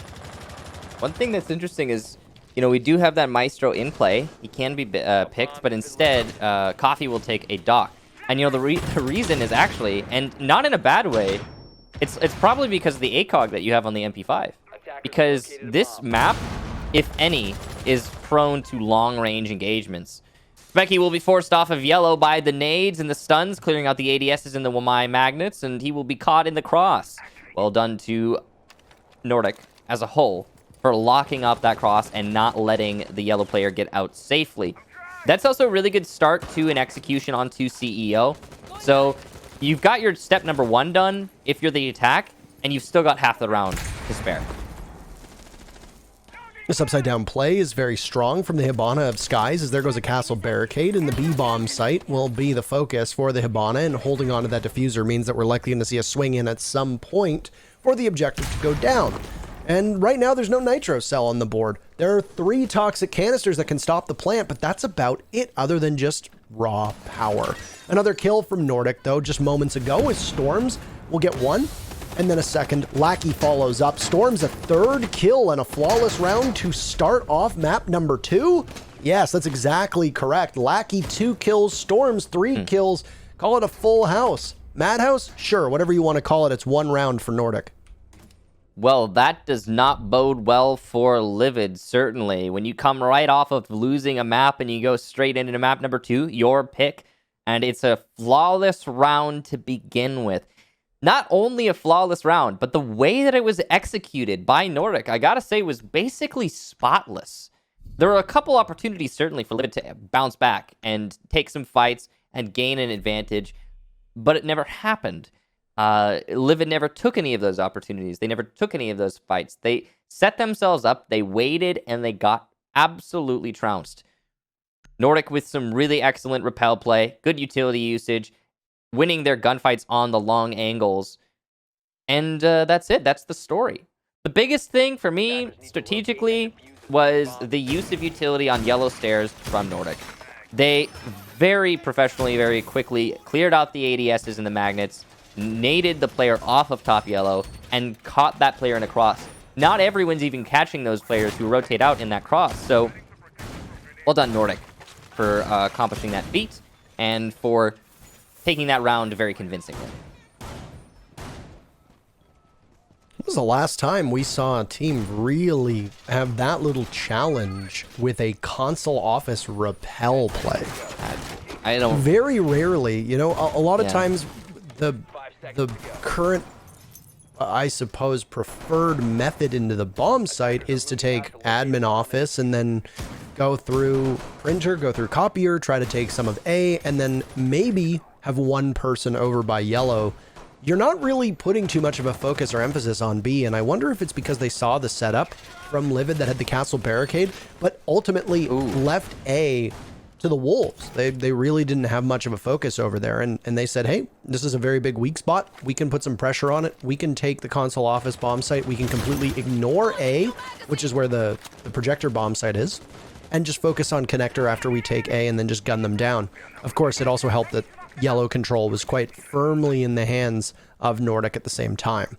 Now, it's going to be the same bomb site, Michael, but Nordik is immediately changing things up. I'd mentioned that the focus is on admin, and that's exactly right now where Nordik is trying to enter from. Yeah, I really like to see this. I'm a huge fan of changing up an attack right after you successfully attack on the same site. It's like, yeah, okay, you could repeat, but the defenders are going to adapt for your strategy. So they're going to be prepared for that CEO execute now. And now the defenders have invested utility and preparation into CEO defense, and you're bringing out an admin attack. So you're going to catch them off guard. And speaking of, down goes Omega. There's your good start already. Storms adds to that. Coffee goes down. That's Storms on the connector repel, I want to say. Actually, no, that's balcony repel. Either way. Or no, he was on connector repel. So I don't know why I'm correcting myself. Either way, the execution, pick after pick. No response so far from Livid. And we still have half the round to go. This is kind of the same story as last round so far. Though the Zofia is going to look the wrong way, which will allow Owly to be able to peek out and punish Bozak should he choose to do so. And while Rowdy Owly hasn't been missing his shots at all so far today, and this is somebody that, if you're Nordik and you've got lots of confidence right now in how you're playing, you don't necessarily want to find yourself engaging this young man. There's the very first kill for Livid. It's going to come on to S4. Plant going down from skies. A smoke through the wall will do some damage to the Hibana, and it gets off, but Bozak and Lackey have perfect coverage, and Storms too. The Tri-Fire, we can call it that if we want. The kill that comes out for Livid is impactless, and with the diffuser down, NDK cleans up, and they're up 2-0. It was a Tri-Fire. It was almost a quad stomp. It was just complete lockdown of that. I like quad stomp. Yeah, quad stomp. It was complete lockdown of the rotations there for the defense, and it was aided by the fact that, of course, Nordik got those early picks before the action really even started. So you're already looking at a disadvantage of 2, and then yeah, you can do a little bit of work there if you're Livid, and they did some work in terms of stopping that plant. The smoke through the wall almost worked. It didn't. It was a little too late. In terms of getting a pick on one of the players aggressing into meeting. But regardless, I mean, the round was lost in the first few seconds, and there was no immediate response from Livid. So I talked about this in map number 1. If you, as the defense, lose early players, then you need to make an assertive play to regain some semblance of control of the round. And that means taking a fight outside of the attacker's execution. Because you can rebuff an attack, right? You can rebuff an execution. Certainly, if you've got equal manpower, it's actually very, very much in your favor. But if you're 2-man down, it's going to be very difficult, because even if you win one fight, you expose yourself and then you get refragged. And that's what necessitates taking fights outside of the site execution from the attack. So you need to get aggressive. You need to take picks. You have to, and we didn't see that from Livid. So they ultimately just fell victim to their own lethargy, and Nordik were able to clean that one up after those, like I said, those initial picks. Yeah, you defend the same bomb site twice and you walk away with 1 kill. That's it. Yeah. And it was Zigalo who got the kill on one player from Nordik who was just trying to protect Skies as he was getting that bomb down. Or the diffuser down, rather. I'm calling it a bomb. I'm playing ranked too much. Yeah. Because nobody actually calls it a diffuser outside of us and here. Well, bomb's just faster to say. But anyway. Yeah. We talked about this inability for Livid to try to take fights, and they're immediately going to break it with Omega getting confrontational inside of the office by admin. Doesn't do any damage to any of the players on Nordik, loses some life, but then immediately falls off. I mean, a good gamble, and well, he's finished off, actually. Huh. I don't even think the Zofia was getting droned in. I think Bosak just took that fight on his own, and if I'm Livid, well, I'm exactly as my name would suggest. You tried something, you changed it up, you went for an unpredictable strategy, or at least a little bit of a change, and it doesn't work out one bit. Opening pick goes to Nordik yet again, and, well, things get a lot harder, given that first pick came with 2 minutes left in the round. So very, very quick from Nordik on all of their attacks. You can see that they're getting really comfortable. Nordik is getting very comfortable. But you could tell just by the swiftness of their executions and the confidence in which they're taking these fights. There's not a lot of fear on the Nordik side. Not a lot. There's clearly no fear on the Nordik side, and they're displaying that by the way that they play.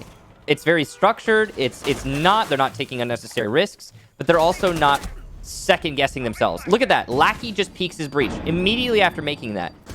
That's his confidence shining through, and it will net him a kill. It will also do a lot of damage to Rowdy, who gets lit up on a long angle. He's got 2 shields here, and these shields exist to assist Rowdy in playing by pipes, but he's actually going to fall all the way back. That's fear. That's being afraid of the angles that can be achieved by the enemy onto your location.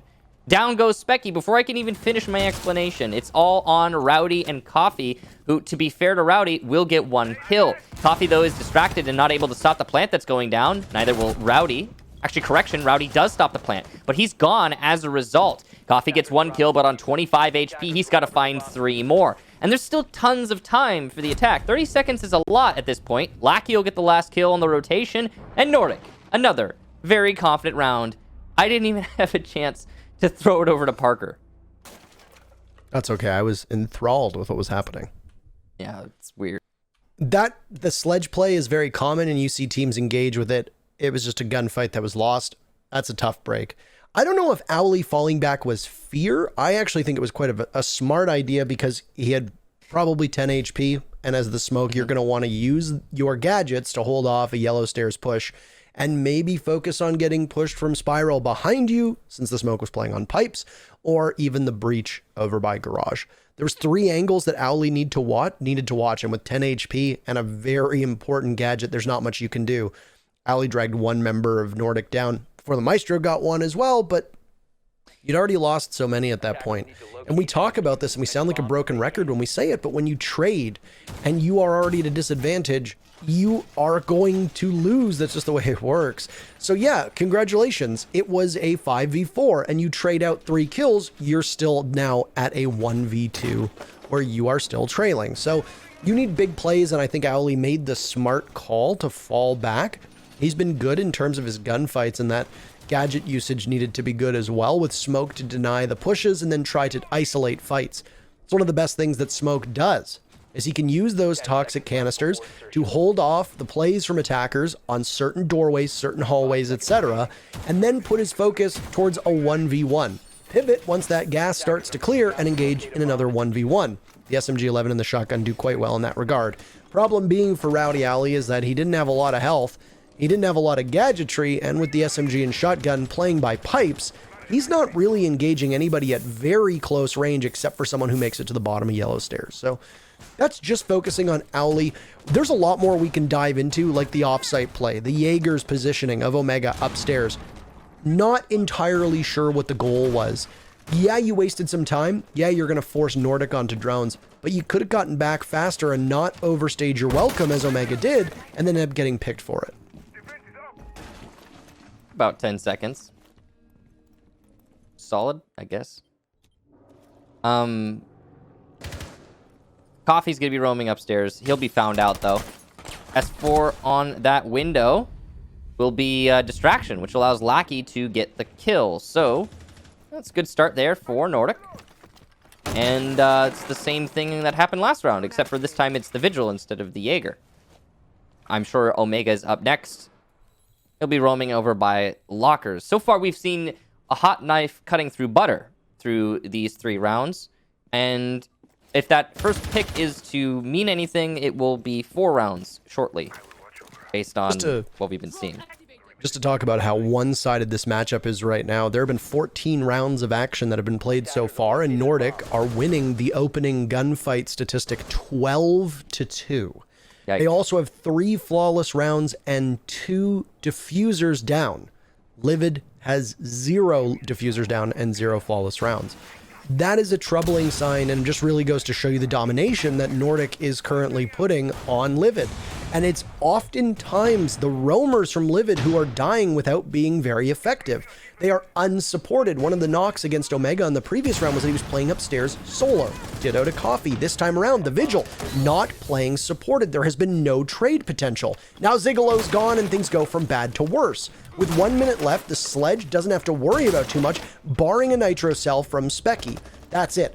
Omega had been taken out earlier in the previous round, but his impact is felt in round 4 by being able to stay alive towards the tail end of this round, as he gets a very big kill onto Storms. Diffuser going down for Skies, but he has to fall off his position, and the smoke swings out on the Ash, and Rowdy manages to win it. He pulls out the shotgun, knowing that there might be a close engagement on Yellow Stairs. 20 seconds left. He'll go back to the deployable shield on Pipes. The gap narrows between these teams. Frag grenade from Lackey goes down, misses Spectrum that's playing inside of Cafeteria. Omega on the hunt. He'll need to hurry as Owly goes down. One from Specky to try to tide over his team. Diffuser in the hands of Skies will likely be attempted again, but this could be the very first round on Consulate as the Thermite is totally lost and then punished by Specky. A good hold by Livid as Nordic didn't know what to do after that first toxic canister came out, and the push fell apart on Yellow Stairs and then died down in Garage. Well done to Rowdy Owly for learning from his mistake in the last defense of the bottom floor when he fell back and adjusting. He decided to stay behind the shield, which is why that shield is put there in the first place. The shield on top of Pipes is meant to facilitate gas canisters for denial.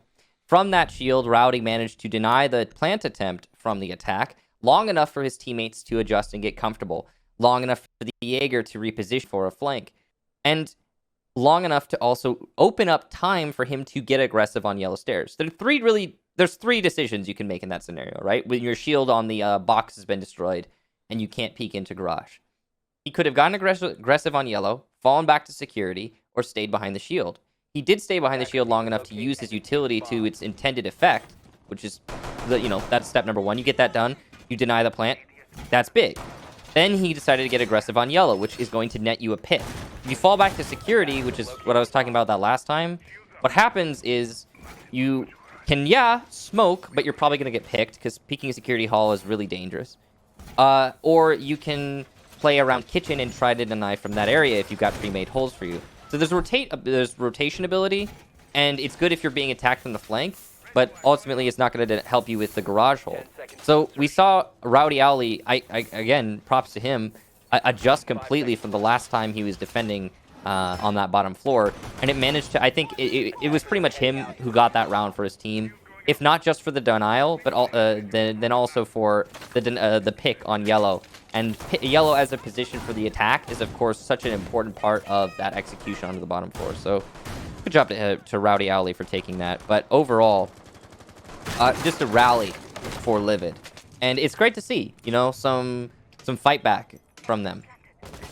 His stats might not show it in this map, but Rowdy Owly has been the one lone bright spot for Livid so far today. The team doesn't really have much else, if I'm being completely blunt, to be proud of so far in this matchup against Nordic. Now, I say this knowing full well that there is still plenty of runway for them to land this thing, And you need the rest of the team to start to put up some points and really start to take some initiative, because Owly isn't playing on those type of roles, nor those operators that you want to see dominating the scoreboard. He's coming in clutch because the rest of the team just sadly isn't able to do the job to start off with.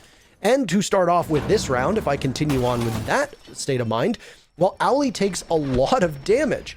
The talk down below punishing Bozak. There's Coffee to get the very first pick for Livid is, well, the Clash is still inside a bathroom. That might be it for Coffee. He gets blown to pieces by Lackey. So Nordik at least trades it back as the first opening duel goes in favor of Livid on round 5. There's another from Nordik as they are quick to pounce on this upstairs bomb site, and they pick up a third. And now it's 4-2, or 4v2 rather, in favor of Nordik. Well, Nordik are, it seems, a little upset by their failure to execute onto the bottom floor, and they are showing that in this round. Rowdy's low in HP, so this is really all on Zigalo's shoulders. The nade will go in, and down goes Rowdy. That's the second nade kill for Lackey, but at least he'll get refragged by Zigalo. Good free fires here from Zigalo. A little bit off, but the idea is there, and that's, I guess, worth something. Stuns go in. Zigalo's blind. In the post plant, he has to get 2 players on Repel, 1 inside CEO, with a single bullet's worth of HP. It is not tenable. He will try, though, and that is worth something. As Nordik cleans that up, a really succinct round. One more, I guess, to add to the tally for Nordik as they successfully execute onto CEO. The setup was very interesting that we saw from Livid. They had a Clash in the bathroom trying to hold off Repel play with the Doc side by side. They had opened up enough so that they could see into console office and over towards Connector, and Connector was where Rowdy Owly was playing. Wamai was floating between the bathroom, the long desk, and the double door leading into console office. That left the Jaeger playing back by long desk and towards the admin side. A pretty decent spread, and it allows you to rotate to answer your teammates, pardon me, depending on where the attackers push from. You can cover the balcony, you can cover admin, you can cover copier, you can cover the top of spiral stairs. And because you have a Clash, providing that there's no focus from below, which we saw Nordik did, the Clash can then move over towards yellow stairs. And given that you have Wamai and a Jaeger on the board, a Clash is even stronger because most of your utility and abilities are going to go to waste on those ADSs and magnets, of which we saw stacked up quite heavily in yellow stairs. So if you have anybody with a grenade that tries to go through there, or a Zofia who goes through there, they're going to find that it's largely useless. Now, the Capitao ban obviously plays into how this works for the attackers. It was Nordik who banned the Capitao, so they're very aware of how to take this without him. But I liked what I saw at a Livid. The problem was that they weren't anticipating somebody playing from below, and because of the lineup that Livid brought, there was nothing stopping good drone work on Nordic's side from basically revealing the entire defensive setup. And then the frag grenades from below pushed the Doc out of bathroom after killing him, and then the Clash had to move as well. And once again, Nordik realized that the weak spot for Livid's defense came over on the console office Windows side, and that's where they decided to take the fights from. The track stingers obviously making a lot of noise, covered up the sound of the diffuser going down as the smoke grenades from the attackers went off to conceal the plant, and then the diffuser gets planted behind console office desk. You know, one thing that we failed to make note of when we were discussing the differences between Consulate and Villa is actually one of the major similarities. And that major similarity is the vertical play from both sides. Attack and defense, Villa and Consulate both share in that it's very important whether or not you can kill people from below or above through the floor. And Nordik, as on Villa, are once again displaying a proficiency in this particular I guess, category of engagement. And it's been pretty impressive, actually. Nordik's ability to use ash charges and grenades to wreak havoc on the positions that Livid are bringing out. So, just a small observation, and I think another edge that Nordik has over Livid through this series so far. The first lobby defense that we're going to see from Livid, as this is their very final defense before things swap up, and Nordik are bringing double anti-flank operators, as both the Nomad and Gridlock have been favorites of this team, and it'll allow you to cut off the push that will come in from the defenders to respond when you go to get that diffuser down. Now, there is a rhythm to trying to get the diffuser planted in the doorway, and it will require control of the projector room above and also control of antechamber, which is where we see the Wamai playing. So Nordik have to tackle that first. And right now, they're going to try towards Spiral Stairs. A bit of finesse from Storms to try to take on Omega playing on Spiral. And the Vigil will continue to hang out in that direction, not getting flashed by the Nomad of Storms. And you've got the Vigil heading back down towards the main lobby. The opening pick technically goes to Nordik, but Rowdy immediately trades him off. So back to a 4v4. The Nomad is able to outduel Rowdy Owly as the Rook had taken some damage earlier on, as that's both the GIGNs down. Outpeaks Specky. Next in line is the Jaeger of Zigalo. He does an excellent job, but Skies is able to get the diffuser down as everybody is wandering into the crossfires of the Nordik Gunners. An unfortunate timed breakdance from Skivvy as he moves to the music and Zigalo finishes him off. 1v2 though, and Livid will have to try to win this round with 30 seconds left on that diffuser as it'll tick away. Going up top is the Jaeger. He thinks there's one inside a console office, but then turns his sights towards the bathroom before getting punished by the Nomad, and it's 5-1. A very lopsided first half on Livid's map in favor of Nordik. It's an extremely one-sided affair there, and as we switch to the second half, you have to wonder if things are going to change, because it doesn't seem likely, to be completely honest. The execution there from Nordik was actually filled with holes, and that's the strange thing. There were many opportunities for Livid to inflict damage onto Nordik's execution into the main lobby, and yet they did not. For example, the presence by Spiral, the Vigil, had an opportunity to really exert force onto the main lobby. He's in a great spot to do just that, and yet he was unable to accomplish that effect. The roam upstairs was left somewhat unattended. One player from Nordik was tasked with clearing upstairs and holding it, the Nomad, and he managed it, so I guess respect to him for that, but at the same time, that should have been a pretty easy holdout upstairs for Nordik. It should have been an opportunity to once again deny that plant downstairs if a little bit of presence had been displayed by Livid, but we did not see that. There's obviously more to it. There's layers, and it goes on and on and on, but really, it seems like one of those rounds where Nordik isn't meeting a whole heck of a lot of resistance.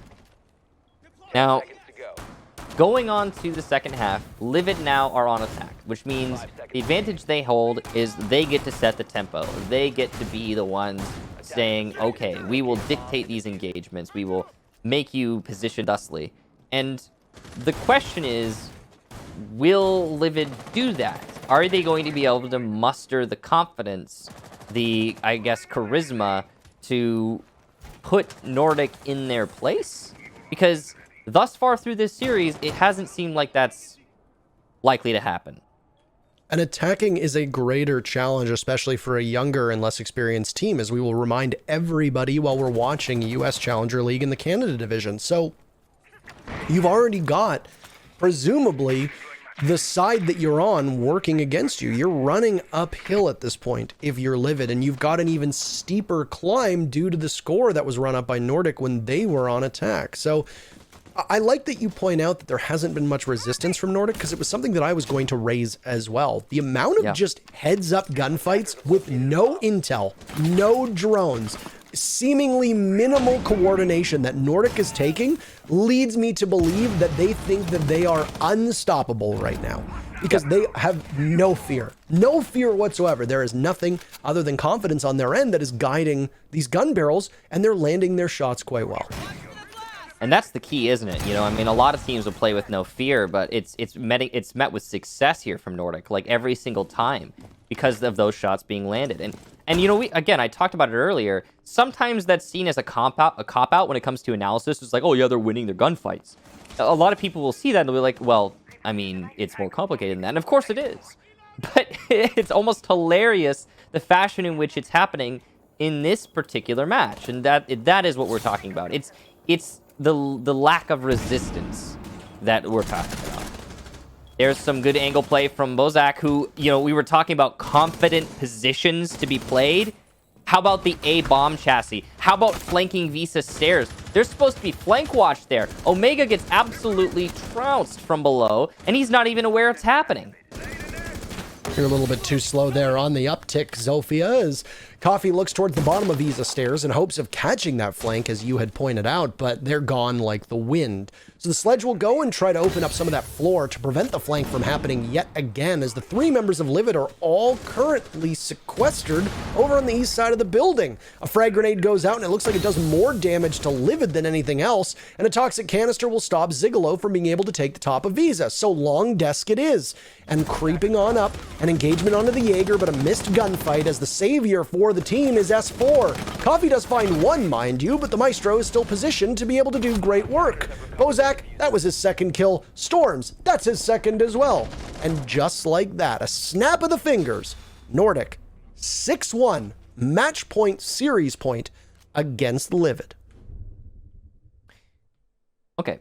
So when setting up an execution as an attacking team, there's a lot of things the defense are going to try and do to counter your push, try to counter your play, right?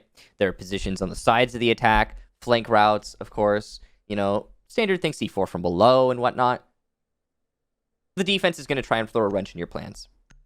Now, commonly when that happens, many of these plays are very predictable, and the attack will set up counter plays to not only deny like a flank, for example, but to net a kill off of that flank and to gain the advantage as the attack. In that round, Nordik brought some of the most standard, basic wrench-in-plan plays, such as flanking bottom Visa stairs, to try and disrupt that admin execution from that Livid was pulling out. And all of them worked. Everything that Nordik did worked. Every position they played, every aggressive play they made, they didn't even need to use C4s. It all just worked. There was no counter plan from Livid, no expectation of standard flanking routes. And I know I'm harping a little bit on the bottom of Visa stairs, but it's still so flabbergasting. But further, it's basic positioning as well. Like the anchor inside of meeting. He's hugging the A bomb chassis. It doesn't get much more dangerous than that as an anchor. That's not playing Bosco spot, which is the corner of the site, which, sometimes you'll see a shield put there to aid that position. That's just, hey, I'm chilling behind the A-bomb chassis. He managed to win an engagement on the player on rappel and then completely disrupt and stop cold in its tracks the execution through the top of Visa stairs. What happened in the end? Nordik got flustered and just sprinted into the bottlenecks and died. And we all saw it at the end, and that's exactly what happened. There's not much else going on there. And that, of course, will not work, as they have not disabled any of the angles being played by the defense. I applaud them for putting an effort in. Many other players would just wait the round out at that point. But I don't know. Everything's working for Nordik, and it is puzzling. I don't often see that, and it is strange because normally there's a counterbalance, right? Normally you get to say, oh, well, this is a great thing they did. The best I can say for Livid in that last round, they cleared out admin very quickly. Props to them. It feels almost like a consolation prize that you're giving. Well, here's I would one call thing. it that. I don't know. We'll call it another opening pick for Nordik. By the way, this is round number 8. They've been so good in their opening duels, that stat line is just going to continue to work in their favor. There's only 3 opening duels so far in favor of Livid. And it looks like there might be another as the Nomad and the Zofia down below getting hunted by the UMP, but oh no, his position given away. Storm's not going to be able to get more than that. Lackey had 14 kills, I think, in the previous map, currently sitting at 12. Storms also very high, 12 now too. And Livid are just going to try to push in towards Teller's Archives. A bit of soft destruction will open avenues that LVD was not prepared for, and Rowdy Owly is not able to outduel the Maestro. Next up, line of fire is Specky. Frag grenade goes down, and you might actually be able to avoid it.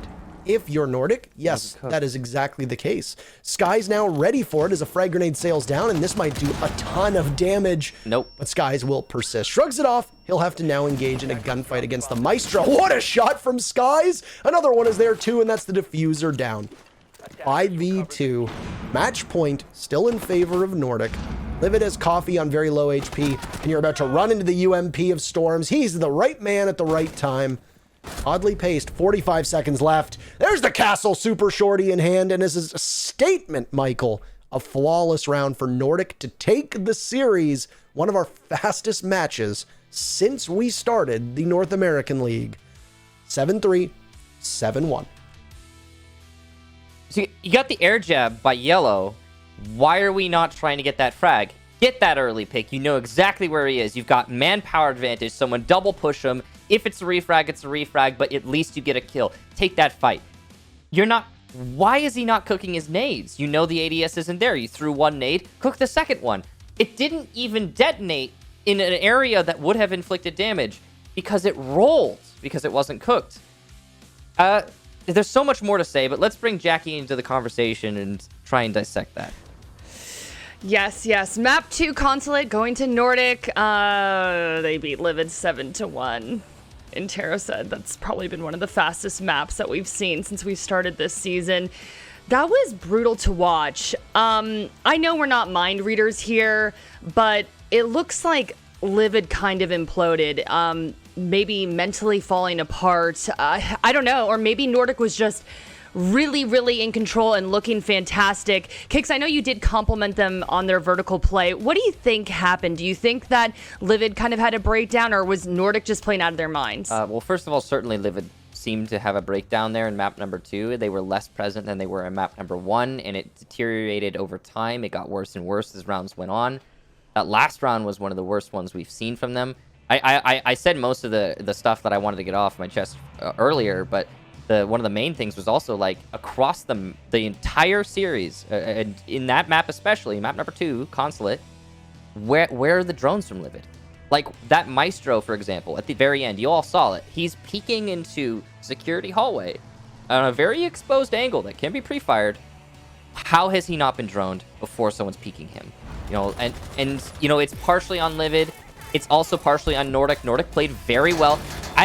One thing I really have to commend, if we're going to go into the positives here, I have to commend Nordic for never getting ahead of themselves. Now, admittedly, they were given a lot of room to breathe by Livid, but props to Nordic for never overstepping their bounds, even though their bounds seem to be endless.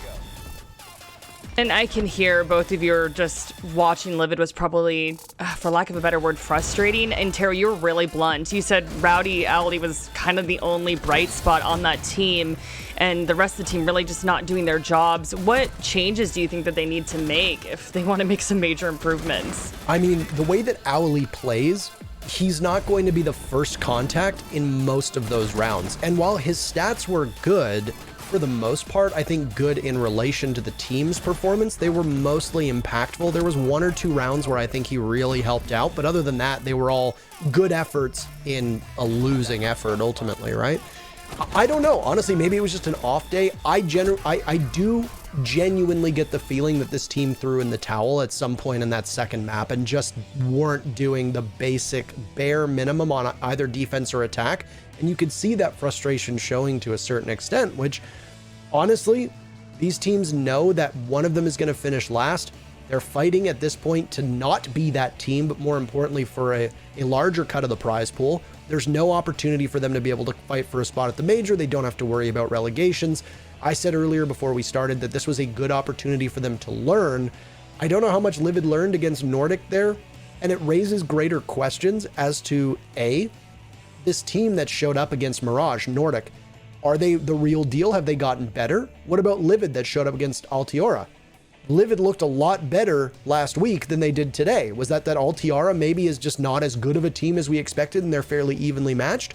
So these questions that are getting asked, some of them will be answered next Friday, but honestly, from what I saw today, it did seem like Livid mentally checked out at some point during that Consulate match, or maybe they never checked in after they lost their footing on Villa. Yeah, it did seem like there was some sort of mental breakdown there. But gentlemen, we do have Storms on deck. Storms, congrats on your victory. We could see your webcam. You were celebrating a lot. How you feeling, man? I'm feeling super well. How are you guys? I love that answer. Super well. Awesome. Oh, you're all smiles. I love it. So Intero said that you all look like you were playing intrepidly, nothing holding you back. Can you talk about your mindset during this matchup? Because y'all were fearless.